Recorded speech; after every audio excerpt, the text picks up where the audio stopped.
your role on Creepshow? Well, I play this guy who's in this small town his whole life, and who has a really great buddy in the sheriff of the town, who may or may not be retired. And we're just hanging out, putting some boards on a coffee shop because a hurricane's coming. Many people know about this Barry storm. It's been ravaging the U.S., so it's one of those moments. Storm, hurricane, what is it? And then we get surprised by someone who comes through the door looking for provisions, and we're basically out of provisions. And we ask about... We know he's looks a little weird, is acting weird, and we ask about his father, old friend of ours, who's down the street in the house, and he says something's wrong, and we go to figure out how to be able to see what's happening. And the minute we walk through that front door, we've made the biggest mistake of our lives. So that's a little teaser to what this particular Gray Matter episode is about, and so special to me because the novella was written by Stephen King, and of course Greg Nicotero, who texted me and said, would you come and play with us? I had known him in a very short period of time in a different incarnation completely, and his energy and his creative vision was so palpable to me that when he texted me, I said, well, send me the script, and who wrote the novella? Stephen King. And then I went back and started looking. Stephen King and George Romero had a relationship years ago, and I realized how much respect they had for each other and how much respect Stephen had for George. I worked with Stephen on his very first directorial debut, Maximum Overdrive, and had never, ever, ever forgotten it. Cheesy, creepy, weird, strange, all of those things. And I really respect a writer who is such an incredible novelist who can then go write TV, adapt things, write movies. That's not a talent that everyone has. And so I wanted to be a part of this, and felt blessed to be because of my relationships. And when do you have a chance to realize that, in your career, that if you have the opportunity to make a choice about who you want to work with, you want to work with people you really like. And that's what got me there. It really is. And there is one other thing. I've never done anything like this. I've never been in a horror picture or a creepy movie or anything like that. And I thought to myself, I'm always the badass dude. Why don't I do this and try to have some vulnerability? And I'm never the victim. Like, who wants to be the victim? But as an actor, you can do it all. And so I thought, wow, this provides me with an opportunity to go and make something that is different than I'd ever experienced before, and it turned out exactly that way.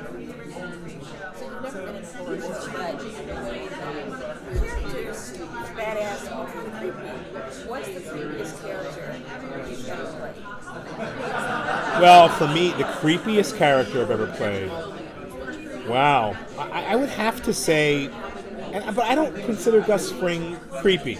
I know he's scary to people because he frightens them and he's intimidating. So if that's what you're after, yeah, that's probably the creepiest because you don't know what he's going to say or do. But you can always almost be guaranteed when he's in the public eye or when people are around, he is absolutely affable and gracious. But when it comes to his business and his money, he is a very different human being. So I'd have to say that the intimidating part of Gus creeps many people out. But for me, that's probably the creepiest if you're regarding it that way. You've not done a horror movie, really. Are you a fan of the genre? I am. I'm a big fan. Like, I had to start thinking about things that were mildly scary and creepy, but interestingly with a moral. So when I grew up, I would watch Alfred Hitchcock Presents. My favorite show was The Twilight Zone, which always had a moral connection behind its creepiness. I loved George Romero because I felt like his stuff was just out there. There was just a little more blood. There was a little more visual. You could really get lost in the creative aspect of the art direction, which is Greg's world. So he creates an environment that when I walked into it, I was blown away. There was no cheese there at all. It was completely scary and weird and nasty and yuck, which allowed me to drop into my characterization in a different way. So I was jumping at the chance to be able to do something that's very different than I've ever done before. And this afforded me that. I didn't realize it would allow me to have this always be present in my sensibility because we shot it so fast. So when I got down there and Tobin Bell arrived, I realized, oh, this guy's a real actor. Yeah, he's known for his films that he's done where I never even knew it was him. And then he starts talking to me about, what does this mean and what does that mean? And let's figure out this. And I went, yeah, you know what? That's a little weak moment.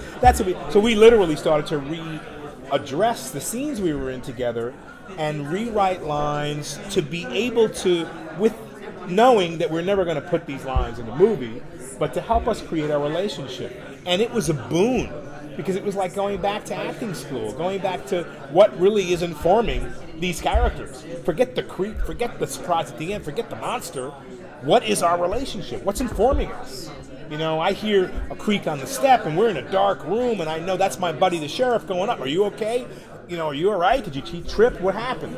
You know, you start to care about another person. So it put us in this reality that was really quite wonderful, knowing that something's wrong here. So it's sort of like the analogy for me is going home, you open your front door, you got your car keys in one hand, you got your door key in the other, you walk in, you open the door a crack, oh, you have to reach for the mail, you take that step in, and all of a sudden your foot goes down and it sounds like you stepped on a whole pile of peanut shells. And you go, wait a minute, I didn't leave anything by the door when I left. And then you start smelling a little bit. You smell, there's a little odor in your home, right? What do? Your choice is go back to your car, turn around, or keep going inside. This is my house. I'm going in. Worst decision you ever made. That's Creepshow. I think you're going to love it. Thanks, everybody. Thank you.